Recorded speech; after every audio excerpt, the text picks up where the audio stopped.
जैसा कि last episode में हमने देखा कि जियान यूनसेक के अंदर था और वहां पर उसने युनलैंग को अपने बुद्धा लोटस एंगर से इतना ज्यादा घायल कर दिया था कि वो अब अपनी आखिरी सांसें गिनने लगा था।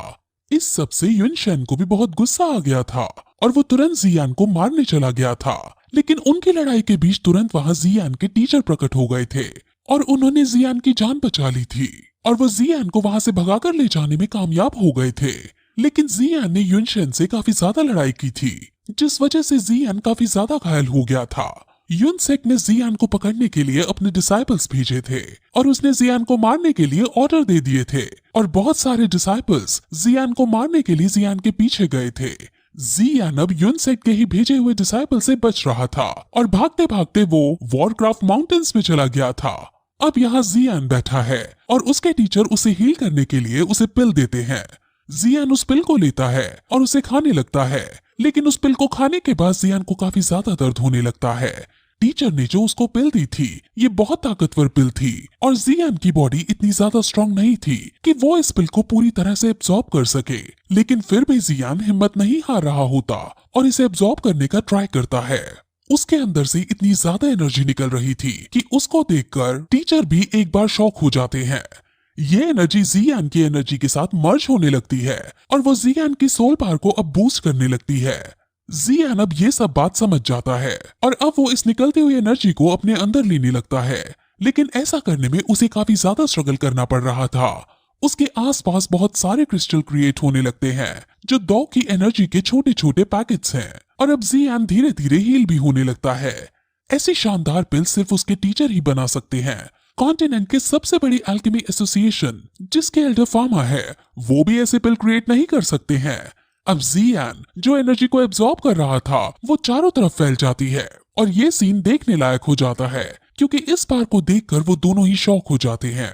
ये पावर बहुत ज्यादा अमेजिंग थी और जियान को अब और भी पावर मिलने लगती है, जिसके कुछ देर बाद वो नोटिस करता है कि अगर उसने एनर्जी को एब्जॉर्ब किया तो उसके साथ बुरा हो सकता है, इसलिए वो अब एब्जॉर्प्शन को रोक देता है और अब वो बची हुई एनर्जी को यूज करके अपनी स्टार्स बढ़ाने का डिसाइड करता है और तुरंत फिर कल्टीवेट करने बैठ जाता है और कुछ समय के स्ट्रगल के बाद जियान ठीक हो जाता है और अब उसकी सोल पावर 2 स्टार रैंक से इंक्रीज हो चुकी थी। ये देखकर वो दोनों ही काफी ज्यादा खुश होते हैं। अब उसके मास्टर उससे उसका अगला प्लान पूछते हैं कि आखिर अब जियान क्या करने वाला है। जियान अपने पापा को बचाने में फेल हो गया था और अब वो सोचने लगता है कि आखिर उसके पापा कहाँ गए हैं। युनलैंग ने कहा था कि जब वो पहाड़ी से कूदे थे तो वो एकदम गायब हो गए थे।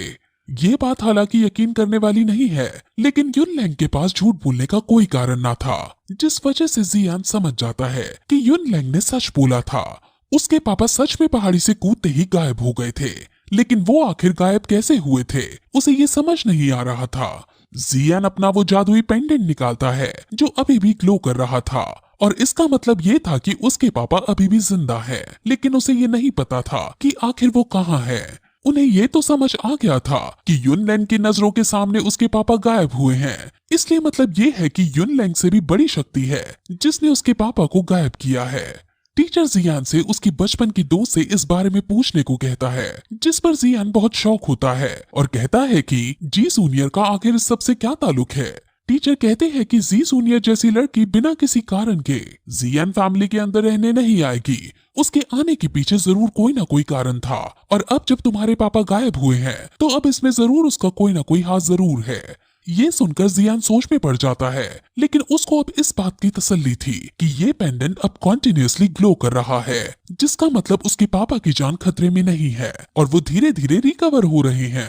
वहीं हम व्हाइट स्नेक को देखते हैं जो बाकी सभी मॉन्स्टर्स और डेमन से अपनी सेवा करवा रही होती है और खाना खा रही होती है। अब जियान अपने मास्टर को एक जेड दिखाता है जो उसने अल्केमिस्ट्री ट्रेडिंग बाजार से लिया था। ये एक स्टोरेज सेल की तरह काम करता है और ये जेड वैली ऑफ बर्निंग का एक पीस है। जियान अपने मास्टर से वैली ऑफ बर्निंग के बारे में पूछता है, जिस पर उसके मास्टर उसे वैली ऑफ बर्निंग के बारे में बताना शुरू करते हैं और फिर यही एपिसोड इस तरह खत्म हो जाता है।